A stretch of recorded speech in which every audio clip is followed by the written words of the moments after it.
Tšau sõbrad! Minul on teile täna kõige kiirem väike story time, sest kohe te märkate mingisugust muutust niikuinii ja parem oleks, kui ma räägin sellest ise, ilma et teil tekiks mingisuguseid küsimusi, et mis toimub. Ühesõnaga, lugu saab alguse aastal 2000 või 2001, kui minu vanaema elas Kadrinas ja mina käisin temal tihti seal külas. Minul ja minu emael olid sellised pestikad, kes olid omavahel õed ja siis me olime selline minu peas mäletamist mööda selline äge nelik, aga meil olid siis sellised sõbrannad nagu Aivi ja Kati. Ühel õhtul, kui nad olid meil külas vanaema juures, siis me mängisime, meil oli selline toredad õhtud, kus me mängisime Nintendot. Mina, minu ema, minu vanaema, kõik ema õed ja meie sõbrannad ja nii edasi. Ja oli selline juba hämar, pime õhtu. Meil tuli mõte minna uisutama.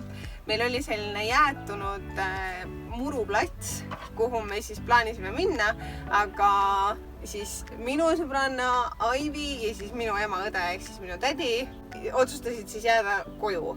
Ja mina ja Kati läksime siis kahekesi uisutama. Uisutamise umbes siis selline mõte, meil ei olnud mingeid uiske ega midagi, me uisutasime oma täiesti tavaliste talvesaabastega. Mõte oli siis selles, et üks tegi trikki ja teine pidi trikki järgi tegema.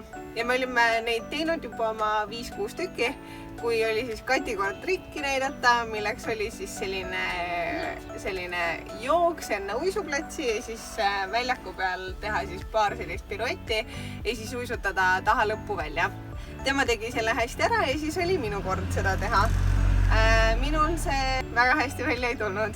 Mina siis jooksin ja sain oma 1,5 ringi tehtud, kui ma panin mats maha ja püsti tagasi. Ja see väike kukkumine, mul on olnud sadu ja sadu traumasid terve minu elu jooksul ja see kukkumine on minu elu muutnud nagu kõige rohkem. Ma kukkusin niimoodi, et kõik oli eks ju selline traumat oli väga palju ja mis pärast tuli välja, ma kukkusin endal hamba läbi huule, sest mul on sees selline siis arm ja mis sellest siis tuli, oli esiteks see, et minu hambad rikkus see täiesti ära.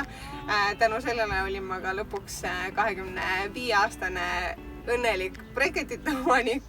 Rikkus ära mul ülemised hambad ja mina siis väiksest peast olen alumistega nagu üritanud lükata ülemisi ette, mis muidugi ei toimi nii. Ühesõnaga rikkusin ära ka kõik all endal, ehk siis pidin saama üles ja alla breketid. Teine asi, mis see minu jaoks ära rikkus, mis väiksena isegi üldse väga välja ei tulnud, oli see, et ma murdsin ära enda ninaluu ja mul on siin külje peal on selline konkreetne lahtise või nagu selline luumurru terav koht. Ja see on aastatega, mida rohkem ma olen kasvanud, seda rohkem on see tulnud välja ja nähtavale ja selline ilmselgeks saanud.